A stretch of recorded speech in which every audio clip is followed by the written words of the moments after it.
Torian et Frank, aujourd'hui, on a un invité, Rodolphe Osni, un méchant conservateur jeune. Vous voyez bien, c'est un masculiniste toxique.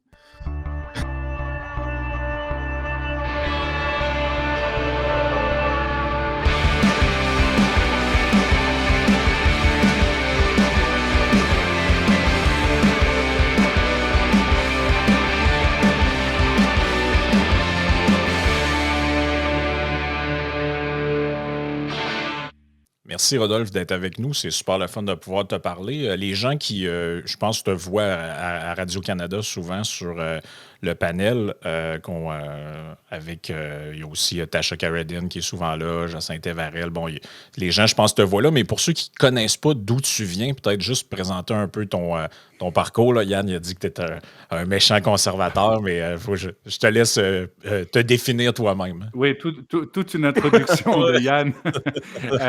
Alors, écoutez, moi, je viens de Montréal. En fait, je suis natif de Montréal. Je suis formé comme un comptable. Puis il y a des gens qui se demandent c'était quoi ma formation. Et je suis un comptable qui a décidé d'aller en politique, surtout en politique fédérale. J'avais décidé de m'impliquer. J'avais décidé d'être candidat en 2011 à l'élection de 2011. Et comme je venais de Montréal et qu'à l'époque, Thomas Mulcair était un peu le candidat qui avait le plus de visibilité à Montréal et au Québec, j'ai décidé de me présenter contre lui. Alors, ça a été un baptême du feu quand même super intéressant parce qu'il devait au moins me donner un débat local, en fait, dans la circonscription d'Outremont. Et finalement, ce débat s'est bien passé. Puis ensuite, le parti m'a dit, bon, écoute, partout où Thomas Mulcair va, tu vas le suivre, puis tu vas faire des débats avec lui ou des panels ou la radio ou la télé. Donc, ça a été mon baptême du feu. C'était drôle parce que je crois que j'en ai fait une dizaine. À la fin, je pouvais terminer ses phrases ou commencer ses phrases. Donc, c'était très intéressant. Ensuite, j'ai eu l'opportunité, le privilège, l'honneur d'être travaillé à Ottawa dans le gouvernement Harper. J'ai travaillé beaucoup en commerce international au ministère des Affaires étrangères et du commerce international, beaucoup sur le libre-échange. Il faut se souvenir qu'à l'époque, le gouvernement Harper, puis je pense que c'est un des grands legs qu'on oublie du gouvernement Harper, c'est combien il a ouvert des marchés, en tout cas pour les entreprises au Québec, au Canada, à l'international. On a fait l'accord de libre-échange Canada-Europe. On a fait le premier accord de libre-échange en Asie avec la Corée du Sud. Et on a fait aussi le partenariat transpacifique avec beaucoup de pays en Amérique latine et en Asie, en incluant par exemple l'Australie et la Nouvelle-Zélande. Alors, c'est un peu de là que je viens. Ensuite, en 2015, on a perdu le gouvernement. Puis pour être tout à fait franc, quand M. Trudeau est arrivé au pouvoir, moi j'ai dit je ne donne pas mes impôts à M. Trudeau. Donc, j'ai décidé de m'exiler. Je suis allé habiter dans le Golfe. J'ai été à Dubaï et à Oman pendant 2 ans. Je me suis dit non, moi je quitte le Canada. Puis ensuite, l'appel de la politique est revenu. Je suis revenu pour 2019 pour la campagne à l'époque avec M. Andrew Scheer. Alors, j'ai été un de ses conseillers pendant la campagne de 2019.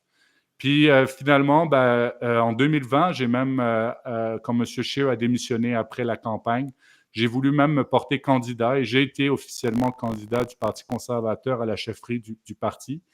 À l'époque, c'était Ça, c'est la course en pleine pandémie. Et c'est exactement ça, en fait, contre Aaron O'Toole et vous vous souvenez de Peter MacKay. Puis, grosso modo, moi, je voulais surtout me présenter parce que je me disais, le Parti conservateur du Canada ne peut pas être un parti national si on n'a pas au moins un candidat qui vient du Québec et surtout un candidat bilingue. On se souvient que le français de M. MacKay et même le français de M. O'Toole étaient quand même approximatifs. Il y avait aussi d'autres candidats qui ne parlaient même pas français. Alors moi, je me suis dit, écoutez, je vais y aller. Je ne pensais pas, bien évidemment, gagner ou quoi que ce soit, mais je voulais surtout faire ce point-là, qu'il y a des conservateurs à travers le pays et que le Parti conservateur est un parti national. Alors, c'est pour ça que je me suis présenté. Puis, comme tu viens de le dire, la course, elle a été suspendue. Moi, j'ai suspendu ma course parce que, bien évidemment, il y avait la pandémie. Je ne me sentais pas à l'aise de demander de l'argent, du financement, etc., en pleine crise où les gens ne savaient pas s'ils allaient pouvoir payer leur loyer ou quoi que ce soit. Et finalement, c'est là que ça m'a dirigé tout doucement vers le métier ou en tout cas l'analyse politique, je devrais dire. Et je suis conférencier aujourd'hui, je suis analyste aussi politique, je suis aussi un peu consultant. mais vous me connaissez en tout cas médiatiquement par mes interventions, que ce soit à Radio-Canada, à Radio X, j'étais à Cogeco 98.5, à 107.7 en Estrie. D'ailleurs, je viens de signer un texte ce matin en anglais pour CTV. J'écris aussi dans Le Devoir. Le Devoir me réserve en tout cas une place. Je suis chroniqueur invité au Devoir. Puis pourquoi je vous dis tout ça? Parce que pour moi, je trouve que c'est très important pour un conservateur de faire plusieurs tribunes, de faire des tribunes différentes et surtout de dire la même chose, mais sur des médias où, en fait, ce n'est pas les mêmes auditoires. Ouais. C'est un peu drôle parce que je dis la même chose souvent sur toutes ces plateformes-là, mais des fois, je vais à Radio X, puis on va me dire, bah, t'es un conservateur soft un peu, puis je lis les commentaires quand je suis à Zone Info, à Radio-Canada, et ils disent, c'est ça, je suis d'extrême droite et tout. Donc, tu vois que c'est intéressant de Ouais. dire un message et que les auditoires sont tellement différents que pour certains, je suis trop progressiste, il y en a d'autres que je suis trop de droite, etc. Donc, moi, je trouve ça, Et- j'aime bien des fois lire les commentaires en disant, ah là, c'est ça, lui, ou sinon, des fois, je vois même des commentaires où ils disent, comment ça se fait qu'ils n'invitent pas de conservateurs à Radio-Canada? Puis alors, moi, je lève ma main, mais je dis, ben, moi, je suis un conservateur. Ouais, ouais. Non, c'est ça. Mais comme tu amènes le sujet là-dessus, j'ai envie de te poser la question. Est-ce que tu trouves qu'au Québec, en termes de communication et de plateforme pour la communication, on a un certain retard, là? Tu sais, je regarde, je trouve que ça a été particulièrement frappant, là, la campagne aux États-Unis qui vient de se dérouler, où on avait, tu sais, Kamala Harris qui était beaucoup plus dans les médias traditionnels avec bon, des entrevues à CNN, 60 Minutes, tout ça. Et Donald Trump, lui, de son côté, multipliait les podcasts, Theo Von, Joe Rogan, de toutes les plateformes qu'on peut imaginer. Je pense qu'il en a fait presque 50 au total. Et maintenant, ça tend vers là. Et nous, on est bien placé pour te le dire. Au Québec, les podcasts, tu sais, on tire bien notre épingle du jeu, mais les politiciens sont encore dans un mode où ils préfèrent aller donner une entrevue dans une radio locale que peut-être 40 personnes vont entendre ce qu'ils sont en train de dire plutôt que d'aller sur un podcast avec une dizaine de milliers de personnes là, qui vont les entendre finalement. Est-ce que tu remarques ça aussi? Oui, oui, tout à fait. Écoutez, moi, j'ai accepté votre invitation aujourd'hui. D'ailleurs, je ne suis pas rémunéré, je veux le dire, parce que je trouve que c'est important pour moi, comme analyste politique, d'équilibrer à la fois les médias traditionnels et les médias non traditionnels. Les podcasts, je fais le vôtre, j'en ai fait d'autres, par exemple, politiquement parlant, et d'autres. Moi, je pense que c'est un peu ma responsabilité de le faire, puis d'équilibrer, en fait, un peu le message. Parce que j'ai peur, surtout on devient dans une chambre d'écho. Ça veut dire, on n'arrête pas de dire, ah, la société, elle est polarisée, la société, elle est polarisée. Donc, c'est un peu mon rôle comme analyste politique que mon opinion, j'essaie de la diffuser sur les plus grandes plateformes parce qu'écoute, on ne va pas se le cacher, là, ça veut dire, il y a un blocage Facebook, Meta, sur Instagram pour du contenu journalistique. Par exemple, Radio-Canada, je fais des clips sur Radio-Canada. Radio-Canada ne peut pas diffuser actuellement le contenu. Même mes propres chroniques que j'écris dans Le Devoir ou la chronique que j'ai écrite ce matin pour CTV, CTV ne peut pas le partager actuellement à cause du blocage. Donc, en fait, je me dis, bon, c'est ma responsabilité, en tout cas, après moi, de diffuser ce contenu. Puis moi, ce que j'ai constaté, puis je pense que tu as tout à fait raison, ça a été une grande erreur des démocrates parce qu'ils se sont adressés qu'à certains segments de la population. Tout le monde a dit que c'était extraordinaire que Mme Harris soit allée à Saturday Night Live. Moi, personnellement, en tant qu'analyste politique, je n'ai pas vu que c'était extraordinaire ou quoi que ce soit. Je me suis dit, elle prêche déjà aux convertis, ça veut dire, elle parle à des gens qui votent déjà pour elle. Alors, ça sert à quoi? Ça veut dire, dans une élection, tu essaies d'atteindre des gens que tu n'arriverais pas normalement à atteindre. Donc, je pense que c'est ça. Deuxièmement, puis j'ai fait une publication tout de suite après la campagne électorale américaine. Puis ça a été un message que j'ai envoyé, en fait, un peu je ne voulais pas régler des comptes avec personne, mais j'ai comme une impression qu'au Québec, on a été très surpris que M. Trump ait gagné. Puis je vais être franc avec vous. Alors qu'il n'y avait rien de Non, surprenant. je vais être franc avec vous. Moi, j'avais prédit sa victoire et je l'avais même dit en ondes plusieurs jours avant la campagne, avant le jour de l'élection. parce que je regardais certains indicateurs. Je me suis dit, bon, ben, le pouvoir d'achat, c'est important. L'économie, c'est toujours la priorité dans une campagne. L'immigration, vous savez, on sait ce qui se passe aux États-Unis, en tout cas sur l'immigration. Puis quand j'ai essayé d'équilibrer tout ça, je me suis dit, OK, qu'est-ce que je retiens du message Trump et qu'est-ce que je retiens du message Harris? Puis moi, je me suis dit, ben, un Américain moyen qui n'arrive pas à payer sa facture d'épicerie, d'entendre les discours de Mme Harris, en tout cas, ça ne me fait pas envie de voter pour elle. Puis j'ai comme une impression, puis je vais terminer là-dessus, que même dans les médias traditionnels au Québec, on s'est comme conforté dans un certain message, un certain dogme, où en fait, on était tellement contre M. Trump qu'on ne pouvait même pas accepter qu'elle ait gagné, ou en tout cas faire un équilibre dans les panels en se disant, ben, vous savez, c'est une possibilité en tout cas que M. Trump gagne. Donc, je pense que c'est un message d'introspection aux animateurs, aux gens qui choisissent aussi qui est dans quel panel pour un peu équilibrer parce que j'avais l'impression qu'ils se parlaient entre eux souvent et qu'ils se disaient, ben non, non, c'est pas possible, il va pas gagner, puis ah, ça c'est super ce que Mme Harris a fait.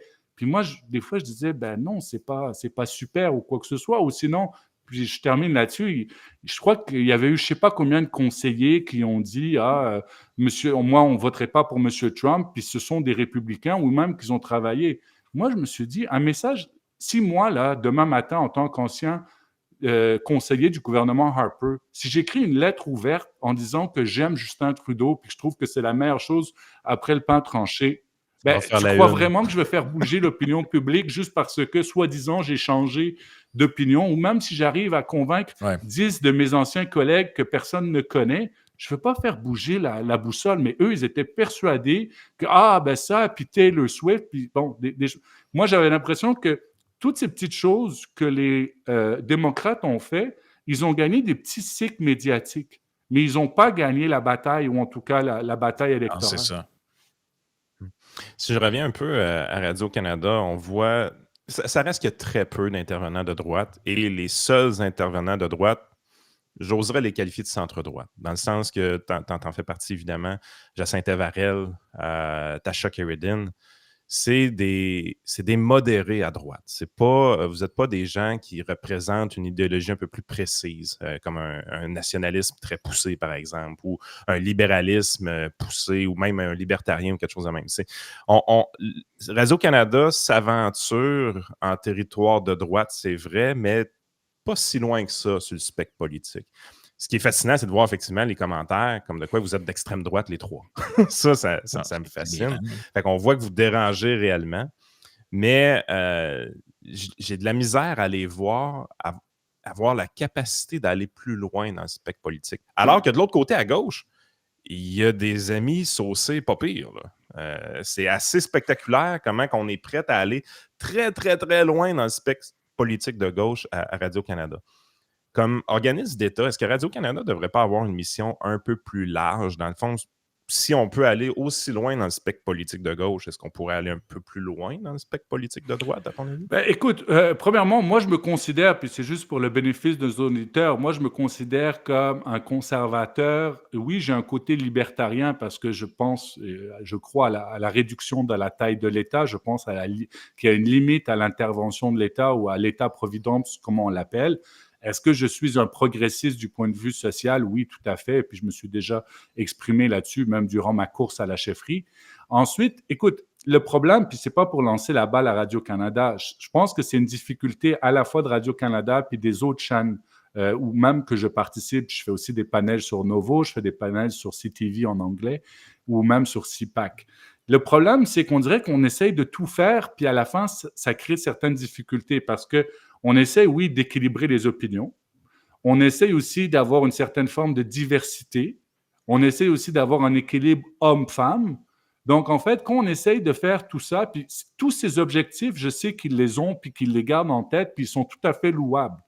Mais après, le problème, c'est que des fois, ben, ça fait des mauvais castings aussi, parce qu'on se dit, bon, ben, on doit équilibrer. Puis même moi, des fois, puis je vais vous le dire honnêtement, je ne sais pas si je suis invité parce que je suis un conservateur, ou parce qu'il y a deux femmes, puis ils se disent, bon, ben, il faut un homme, ou Hum. parce que, je vous le dis, moi, je suis fils d'immigrants, mon nom de famille, mon père est d'origine de la Syrie. Est-ce que, selon les critères, est-ce que je suis une minorité visible? Je ne le sais pas, je ne me suis pas posé la question, mais je me dis, est-ce que pour eux, je coche certaines cases en disant, Ouais, ah ouais, ben ouais. lui, il coche 3 cases ou 2 cases parce que c'est un conservateur, puis un nom ethnique, donc on peut dire qu'on a fait... C'est pour Ouais, ça je que je te comprends. Mais c'est c'est pour ça fou que je le te dis, mindset que ça crée, hein, d'une certaine façon. C'est que justement, on fait de l'affirmation positive pour aider les gens à percer les milieux. Mais les gens qui percent le milieu, ils se disent, j'ai-tu percé grâce à mon talent ou je cochais des cases? Ouais. Je veux dire, c'est pas le genre de question qu'on veut que les gens se posent, il me semble. Ah, c'est ben, terrible, là. Mais tu disais, Rodolphe, que tu te vois plus comme socialement progressiste. oui, Honnêtement, je pense qu'au Canada, c'est un peu j'allais dire le consensus dans le sens que, puis même, je suis obligé de dire, il y avait un excellent article dans le Reason Magazine l'autre fois qui disait que, contrairement à ce que beaucoup de gens pensent, les républicains sous Trump, sur les questions sociales, ils sont beaucoup moins à droite qu'ils l'étaient ou beaucoup moins conservatifs. Trump, l'histoire de pro-vie, puis tout, il compose avec ça, mais c'est pas vraiment sa tasse de thé primordiale. C'est pas les thématiques qu'eux mettent de l'avant. Puis, tu sais, au Canada, je pense que la plupart des gens sont rendus à l'aise avec le fait que deux hommes puissent vivre ensemble puis se marier, puis qu'ils n'ont pas de problème à ce qu'ils travaillent avec des femmes, même si c'est leur patronne ou whatever. Tu sais, je pense qu'on est rendu plus loin, mais j'ai l'impression que, tu sais, deux facteurs. Un, le fait que les conservateurs soient très présents sur les nouveaux médias, on voit Poiliev domine Internet avec les clips qui circulent un peu partout. Et aussi, je pense que le progressisme est plus où il était il y a 5, 10, 15 ans. Tu sais, quand on voit des nouvelles, puis justement, ça a été sorti par Radio-Canada comme ça, où on nous dit que un homme qui a tué sa femme et ses enfants, il s'identifie maintenant comme une femme, est incarcéré dans une prison pour mm, femmes. mm. Là, je pense qu'il y a beaucoup de gens, y compris des jeunes, qui décrochent. Là. Tu sais, si c'est ça que ça veut dire être progressiste, c'est un homme qui tue sa femme, ses enfants, et qui s'identifie comme femme est une femme, je pense qu'il n'y a plus personne qui veut être progressiste. Là. En tout cas, beaucoup moins. Là. Non, Je te non, dire, écoute, c'est des cas. Je pense qu'on dirait qu'on a comme une dérive un peu vers l'extrême là, de ce côté-là. Là. oui, oui, tout à fait. Puis écoute, je peux te sortir, je ne sais pas combien de clips que je l'ai dit à Radio-Canada, que en tout cas, et c'est drôle parce que c'est exactement, j'en ai parlé il n'y a pas longtemps, en disant ça n'avait pas d'allure qu'on emprisonne certaines personnes, puis ensuite ils font un changement de sexe, puis ensuite ils se font transférer dans une prison de femmes. Je pense que c'est le cas de Luco Magnotta, qui Ouais, Luco maintenant Magnotta. s'appelle Violette, ou je ne sais plus comment il Oui, je s'appelle. pense que c'est ça. Bon, écoutez, je l'ai dénoncé à Radio-Canada. Moi, du point de vue justice, par exemple, je l'ai encore dénoncé hier, les peines bonbons. Moi, pour moi, ça veut dire c'est non. Là, ça veut dire qu'il faut arrêter de parler de peines bonbons. J'ai dénoncé combien de fois les réformes, en tout cas du gouvernement Trudeau, sur les peines bonbons, sur les C5, sur les faits que des gens sont condamnés puis ils retournent dans la maison le jour même ou quoi que ce soit. Alors, tu vois, donc oui, je pense que sur certaines fois, j'équilibre. Mais tu sais, il y a aussi un problème, c'est que des fois, tu veux parler de certains sujets, puis des fois, c'est pas d'actualité, ou c'est d'actualité, puis c'est pas d'actualité. Donc, tu vois, il y a aussi ça, ce jeu aussi. Mais écoutez, je pense qu'il y a un effort, en tout cas, qui est fait dans les médias traditionnels et que on va voir, en tout cas, est-ce que ça fait bouger. Mais le problème, je pense qui est plus large, c'est que les gens, ils n'ont plus le câble. C'est tout. Là. Ça veut dire, ce n'est plus, les gens n'écoutent plus certains médias traditionnels juste parce que maintenant, tout est sur le téléphone. C'est tout. C'est-à-dire, si tu Exactement. n'arrives pas à l'amener puis à le rendre facile, accessible, au lieu d'aller sur 3 sites web puis de trouver à 4h45 que j'ai dit ça ou ci ou ça, ben, c'est sûr que les gens, après, ils vont pas voir, ou en tout cas, ils vont pas voir qu'il y a certains points de vue Ouais. qui sont défendus. Puis c'est ce que d'autres nouvelles où on va se dire, bon, ben, il y a que des woke à la télé. Tu On est dans parlais une semaine assez spéciale au niveau de la couverture médiatique. Là, on est dans les affaires de Mâle Alpha, d'où un peu l'introduction que je t'ai faite pour rigoler un peu. Oui, oui, pour rigoler. Juste pour clarifier aux gens, on va pas partir une Il rumeur. faut Là. toujours faire attention de mettre le hashtag sarcasme quand Et on tu sais, parle. écoute, j'avais quelqu'un quand j'étais chez les conservateurs, je me souviens plus, c'était un chef de cabinet, puis je vais le dire en anglais, puis je vais le traduire, il disait Us conservative, we don't do cute well. Ça veut dire, quand tu es conservateur, fais attention sur ton humour parce que ça passe pas. Ouais, c'est Effectivement. vrai. On essaie de déjanter un peu les gens, par contre, de ce côté-là, nous autres, de notre bord. Mais ce qui est assez fascinant, c'est que là, on essaie de créer un narratif cette semaine. Moi, ça m'apparaît quand même assez évident.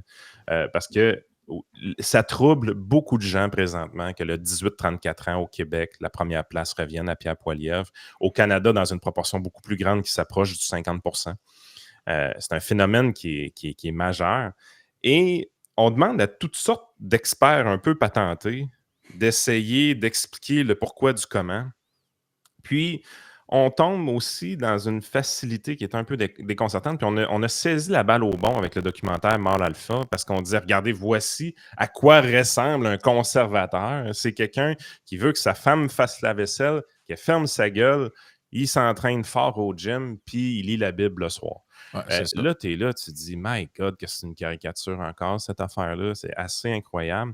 Puis, juste avant d'entrer en ondes, tu nous disais, il y a des choses qui sont assez surprenantes. Quand on regarde les sondages, oui, les jeunes sont plus conservateurs. Nous, on a débusqué dans certains sondages, par exemple aux États-Unis, que la démographie qui a le plus voté pour Trump, en fait, c'était celle qui se disait le plus impactée par l'inflation. C'était pas nécessairement une question de couleur de peau, de sexe, de religion. C'était vraiment, quand tu répondais à la question, est-ce que tu as été impacté fortement par l'inflation, 75% de ces gens-là votaient pour Trump. Fait que, tu te rends compte que la question est beaucoup plus complexe que ce qu'on essaie de nous présenter du point de vue identitaire dans les médias traditionnels. Toi, qui es un jeune mâle conservateur blanc, puis je pense que tu nous disais aussi que côté syndical, on voit des choses assez différentes. La sortie de Magali Picard, par exemple, détonne énormément avec ce qu'on ressent du point de vue des membres syndicaux. C'est quoi un peu ton take par rapport à ça? Est-ce que ce narratif-là qu'on essaie de créer présentement depuis une semaine, ça va coller? Est-ce que le jello va prendre, tu penses? Écoutez, tout d'abord, pourquoi est-ce que les jeunes votent plus conservateurs? En tout cas, mon explication est la suivante. Un jeune aujourd'hui, il regarde ses parents, puis il sort de l'école, il sort du cégep, il sort de l'université, puis il se dit, est-ce que je pourrais avoir la même qualité de vie que mes parents? Puis il y a des très sérieux doutes, surtout en termes de propriété. Monsieur Poilievre a été très, très efficace dans ses communications en mettant le doigt sur l'enjeu du logement. Cette fameuse vidéo où il disait, regardez, les enfants qui vivent dans le sous-sol de leurs parents jusqu'à 25 ans et plus, parce qu'ils n'ont pas les moyens d'être propriétaires, ils n'ont pas les moyens d'avoir les loyers, etc. Je pense que c'est d'abord la préoccupation numéro 1 et c'est ça qui a fait que les jeunes sont préoccupés et qu'ils se disent, bon, ben, à la fin, les dépenses de M. Trudeau, les déficits, les dettes, c'est moi qui vais les payer plus tard. Puis en plus, ma qualité de vie, elle a diminué parce que j'arrive même pas à avoir l'aspiration d'être un jour propriétaire. Donc, je pense que c'est pour ça. Il faut mettre en contexte que les jeunes, c'était la base de M. Trudeau. En 2015, M. Trudeau a gagné en grande partie par le vote des jeunes et le vote des jeunes, maintenant, en tout cas, est passé conservateur. Je peux dire exactement la même chose pour, en tout cas, le vote des cols bleus ou des syndiqués. Quand des patrons syndicaux parlent d'enjeux qui ne sont pas une priorité pour les gens en col bleu parce que eux, pour eux, ils voient le pouvoir d'achat, ils voient leur chèque de paie, ils se disent, attendez, tout coûte plus cher, puis moi, mon salaire n'a pas augmenté, puis je vois des syndicats parler de sujets qui ne m'intéressent pas, exactement comme ce qui s'est passé aux États-Unis. Puis le meilleur clip que j'ai vu pour expliquer tout ça, c'est le président Sarkozy qui a fait un clip, puis écoute, en 1 minute et demie, c'est le meilleur clip que j'ai vu parce que c'est vrai que quand des syndicats commencent à avoir un discours woke, et c'est un gros problème des syndicats, ben, les cols bleus ils se disent, mais attendez, là, ils ne me représentent pas ces gens-là.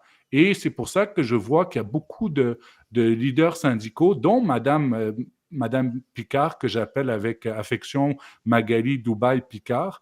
Je trouve que, écoutez, elle voit que le tapis est en train de le tirer sous les pieds parce qu'il y a beaucoup de ses membres qui se disent, ben, tu ne nous représentes pas bien, ton discours n'est pas le nôtre. Donc, peut-être qu'elle pense que c'est elle qui est comme un peu la défense de je ne sais pas quoi ou tout, puis que c'est elle qui est l'opposition officielle contre M. Poilievre. Mais en tout cas, je pense que parmi les membres, il y a beaucoup de membres qui se disent, non, écoutez, quand les partis parlaient de changement climatique à Dubaï, les membres ont dit, mais je ne paye pas des cotisations syndicales pour que tu prennes un vol pour aller à Dubaï pour nous parler de changement climatique. Ça veut dire que tu n'as pas des problèmes plus importants à régler au Québec et au Canada. Puis la preuve, ben, les grévistes étaient en grève sur les trottoirs au Québec. En pleine négociation avec En le pleine gouvernement. négociation. C'est ça qui était, je pense que ça, c'était des erreurs de jugement les plus flagrantes. Puis, tu sais, je pense que peut-être les sujets de prédilection des partis plus à gauche sont des sujets qui sont faciles à imposer par temps de prospérité. C'est-à-dire quand personne n'a de problème, quand il n'y a pas d'inflation, quand il n'y a pas de crise du logement, quand il n'y a pas de problème d'accès à l'habitation, c'est peut-être plus facile de parler d'écriture inclusive, de changement climatique, ce genre de trucs-là. Là, ça touche les jeunes parce que c'est des sujets peut-être plus contemporains pour eux. Mais moi, de voir qu'ils sont surpris, tu parlais au début, les gens ont été surpris comme au Québec que Trump ait gagné. Ils sont surpris parce qu'ils étaient mal informés, parce que les indicateurs étaient quand même clairs. En plus, tous les sondages, on le voyait, on se disait s'il est sous-estimé encore de 1 ou 2 comme ça a été le cas en 2020 ou 2016, c'est presque assuré que c'est une victoire. Puis, tu sais, on le voit, le Poilievre sur les réseaux sociaux, l'attraction qu'il y a, on le voit, le succès de tous les podcasts qui s'imposent de plus en plus sur Internet et qui sont presque tous des podcasts de type conservateur. Regardez ce que les jeunes regardent, là, les Theo Von, les Joe Rogan, les Jordan Peterson. Je vois pas beaucoup de podcasts de gauche là-dedans. Là. Donc, c'est clair que les gens sont attirés pour ça parce que ça leur parle, ça parle de leur réalité à eux. Et je pense que quelqu'un qui est dans une situation qui il ne voit pas trop comment il va faire pour avoir une propriété, et là, il se tourne de bord et dit les gens de gauche, ils parlent de quoi? Ils disent qu'il ne faut plus faire d'enfants parce que la planète va exploser. Ouais, ça ne me rejoint pas tant que ça. T'sais. Oui, puis il y a surtout, puis je vais juste faire une petite anecdote. J'étais à l'île du Prince-Édouard pour une conférence et j'étais avec plusieurs personnes, puis on rencontrait un pêcheur, là, mais vraiment littéralement, on est parti sur un bateau de pêcheurs, puis il voulait nous faire un petit tour de l'île. Puis les personnes ont commencé, on s'est tous présentés au début aux pêcheurs. Ils ont tous commencé en disant bon ben écoutez bonjour, je viens du territoire non cédé de X, mes pronoms sont ça, etc. Et puis le pêcheur il nous a regardé et puis il nous a dit mais est-ce que vous venez du Canada? Ça veut dire ils arrivaient même plus à mettre des titres ou appeler les provinces comme le nom des provinces. Ils parlaient parce qu'il y avait certains qui venaient de l'Ouest, puis dans l'Ouest, il y a le traité 3 ou le traité 4, je ne me souviens plus. Puis c'est comme ça qu'ils s'identifiaient. Donc, je pense que c'est ça le problème du disconnect. Ça veut dire, est-ce qu'on peut arrêter, là, ça veut dire qu'on commence quelque part, quelqu'un maintenant, officiellement, dans une assemblée, commence un discours en disant bonjour, on est en territoire non cédé, ce qui n'est même pas, en tout cas à Montréal, on n'est même pas d'accord, etc., sur le territoire non cédé de qui. Puis ensuite, de se sentir obligé de dire c'est quoi ton identité sexuelle. Ça ne me regarde pas, tu fais ce que tu veux, puis j'ai pas besoin de ces courriels où tu es obligé de mettre ci, puis de mettre ça. Puis écoute, c'est pour ça que je pense qu'il y a un véritable disconnect parce que tu entends ça, puis après tu te dis, mais c'est ça, eux, leur priorité? Puis après, toi, tu regardes ton chèque de paye, puis tu te dis, mais arrêtez, là, le bacon, il coûte je ne sais plus combien maintenant, la livre de beurre. Puis tu as l'autre qui commence à me parler de choses que non, je ne veux pas changer mon adresse courriel. Là, ça veut dire que tu n'as pas d'autres priorités. Tu es en train de dépenser de l'argent de syndicats ou d'autres ou d'assemblées pour faire ce genre de choses. Donc, moi, je pense que c'est ça le problème du disconnect, puis qu'on essaye tellement d'aller puis de faire plaisir à des minorités, puis me pars pas sur les toilettes mixtes ou quoi que ce soit, ou juste que les gens ont le droit d'avoir un inconfort. Ça veut dire de se dire, écoutez, oui, j'ai un inconfort concernant certains, puis qu'on arrête le dogme qu'on doit dire oui à tout, puis accommoder tout, etc., pour des minorités. Ce qui est intéressant d'avoir un Montréalais bilingue conservateur de droite. Qui habite en Estrie en passant maintenant. Qui habite en Estrie. Oui, puis j'ai jamais fait partie de la clique du plateau. OK. Dans le fond, tu es un peu proche de la communauté quand même de l'ouest de l'île de Montréal. Historiquement, qui vote beaucoup pour les libéraux fédéraux, qui votent presque exclusivement pour les libéraux provinciaux. Mais ce qu'on voit, c'est que là, ça commence à changer un peu. Les conservateurs commencent à être un peu plus à l'aise dans l'ouest de l'île au niveau fédéral. Les conservateurs au niveau provincial ont quand même eu des scores pas si pires. Darcy McGee, qui était à 95% rouge avant, commence à baisser sous le seuil de 70%. Est-ce que tu penses que les conservateurs provinciaux auraient une chance un jour de rentrer par l'ouest de l'île de Montréal ou c'est quelque chose d'absolument loufoque comme scénario? Je pense que, puis bon, j'ai plus l'impression que s'il doit avoir une percée, ce serait plus vers Québec et la Beauce. Je pense que c'est Ça, là c'est où ils sûr. ont eu, en tout cas, les meilleurs résultats. Montréal, je pense que ça reste dur, difficile, ça veut dire, de monter. Puis c'est la même chose pour les conservateurs fédéraux. Écoutez, je pense que la dernière fois que les conservateurs fédéraux ont eu quelqu'un, c'était à Pointe-Claire, à l'ouest de l'île, Jerry Weiner. Mais, puis ça, c'était il y a très, très longtemps. Mais écoute, je pense que Éric Duhaime fait un bon travail. C'est pas facile pour lui en termes qu'il doit toujours faire la nouvelle. Moi, je pense qu'il doit surtout rester beaucoup sur un dossier économique. Je pense que c'est ça, en fait, parce que les gens au Québec, et les sondages le disent, mais bon, c'est un peu le gros bon sens, là, ils en ont pas pour leur argent. Qu'on ce soit l'école, les garderies, que ce soit la santé, etc. Tu regardes, tu dis, OK, j'en ai pas pour mon argent. Donc, je pense que c'est la priorité, en tout cas pour Éric Duhaime, d'exister sur ça, sur les finances publiques, sur le déficit et sur le gaspillage. Ça aussi, c'est quelque chose, écoutez, qui est très important. Donc, je le vois plus, par exemple, plus vers Québec et vers la Beauce que vers Montréal. Mais je pense que Québec solidaire va payer le prix politique aussi écoute, surtout là, cette association qu'ils ont avec les mouvements, puis c'est pas des mouvements palestiniens, là, ça veut dire avec des mouvements terroristes, là, puis des gens qui sont des extrémistes, etc., qui brûlent des drapeaux, qui sont, ça veut dire qui ciblent la communauté juive. Cette association, surtout, et Alexandre Boulris aussi le fait avec le NPD, je pense que les gens, en tout cas, sont en train aussi de voir parce que, aussi, n'oubliez pas, là, les jeunes ne s'identifient pas comme la cause que Québec solidaire essaye de pousser, d'être pro, parce que c'est même pas ils sont même pas pro-palestiniens, là, ils sont pro-terroristes, là, ça veut dire quand ils commencent à brûler des drapeaux puis à importer le conflit de la façon comment ils le font. J'aime que tu ailles vers là parce qu'une des choses qu'on a vues, par exemple, avec Ruba Gazal, qui présentement est aux commandes de Québec solidaire, à l'aube, voilà un an environ, sur sa page Facebook, partage une image avec en gros écrit dessus From the River to the Sea. Et pour vrai, là, quand on s'est rendu compte de ça de notre côté, quelques mois après, c'est pas sorti immédiatement, on a essayé de le pousser un peu et de dire hey, regardez qu'est-ce qui se passe là, ça c'est pas correct. Il y a d'ailleurs, au point de vue international, il y a des députés qui ont été foutus dehors de leur parti pour avoir fait ça. Au Québec, ça n'a pas percé le mur du média mainstream. Ruba Gazal a bénéficié d'une protection de la part des médias mainstream, alors que c'est quelque chose qui aurait dû être dénoncé gravement, parce que c'est un slogan génocidaire, grosso modo. Oui, c'est exactement ça. Puis juste pour te le dire, moi, je l'ai dit, je pense, je pourrais retrouver le clip, je l'ai dit à Noro. Ah, mais je te crois. Non, mais je te dis, mais t'as raison. Puis moi, j'ai dit, là... Pour ces propos-là, là. Mais aussi, des fois, et puis c'est un sujet complexe, puis des fois, il y a des messages que les gens ne réalisent pas les implications. Par exemple, dans les manifestations concernant le conflit, il y a un message qui est de la rivière jusqu'à la mer.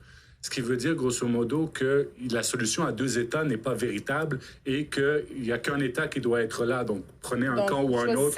Choisissez, et ça veut dire on tue l'autre. C'est incitation à la haine. C'est ça. Oui. Et de dire comme ça, on voit en disant, mais qu'est-ce qu'ils disent? Bon, la rivière à la mer, personne dit, bon, c'est pas de la haine, ça. Mais le message qui est derrière ça, ça veut dire l'extinction d'un peuple et la non-reconnaissance ou l'égalité en termes de droits des deux peuples, qui est la position du Canada, par exemple. Donc, c'est pour ça qu'il faut faire très attention. Il faut être très vigilant et c'est très difficile aussi parce qu'il faut éduquer tout ça. Puis il y a des gens qui disent ce mot-là sans comprendre les conséquences.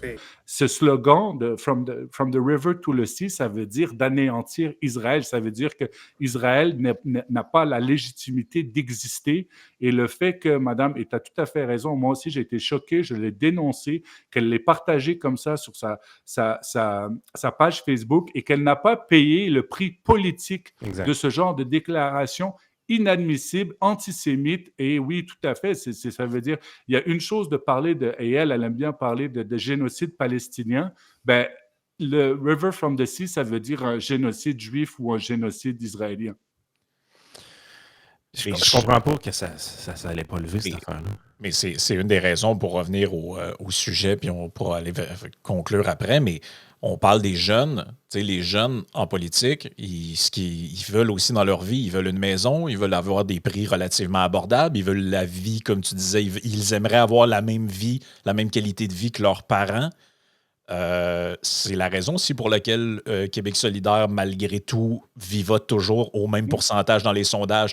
Moi, je veux dire, je me dis, tu es un jeune, tu voudrais avoir une maison ou un logement, tu voudrais avoir un bon emploi, tu vas être bien payé, puis tu regardes les réseaux sociaux de Québec solidaire et tu as Haroun Bouazi qui propose que la SAC boycotte les vins juifs. Je veux dire, je comprends pas comment ces gens-là peuvent penser faire des gains. En fait, ils vont aller chercher une partie très minoritaire de la population, un peu comme essayer de le faire le NPD avec le gars qu'ils ont présenté dans la partielle, là, Sauvé, que son dépliant au complet, c'était que des trucs sur Israël-Palestine. Tu sais, je comprends que c'est un peu du racolage identitaire, que tu vas aller chercher des gens, des minorités, mais je veux dire, c'est quand même ciblé dans quelques comtés. Je veux dire, tu peux pas faire des gains au Lac-Saint-Jean avec ça, tu peux pas te faire élire de député en Beauce ou en Gaspésie avec un discours intégralement basé sur des conflits identitaires au Moyen-Orient. En tout cas, je pense pas, là. Oui, non, écoute, tu as tout à fait raison et vous faites bien de parler de Craig Sauvé, ce dépliant. Puis en fait, c'est comme tu l'as vu aux États-Unis, ça veut dire c'est la même chose. Les démocrates, ils ont eu cette même philosophie. Le QS a cette même philosophie. QS a toujours ce fond de carré rouge, mais pour être tout à fait franc, ils identifient les mauvais éléments parce qu'à la fin, le problème, c'est le coût de la vie, c'est l'inflation. Et quand ils commencent à parler d'autres enjeux, ben non, c'est pour ça qu'en fait, qu'ils ne cherchent pas midi à 14 heures. Pourquoi ils plafonnent dans les sondages? Écoutez, merci beaucoup, Rodolphe, d'avoir été là. Ça a été un plaisir de te recevoir. Probablement pas la dernière fois non plus. Je pense qu'on risque de rouvrir les canaux avec toi plus souvent. C'était fort intéressant. Ben non, merci à vous, puis au plaisir. Merci beaucoup.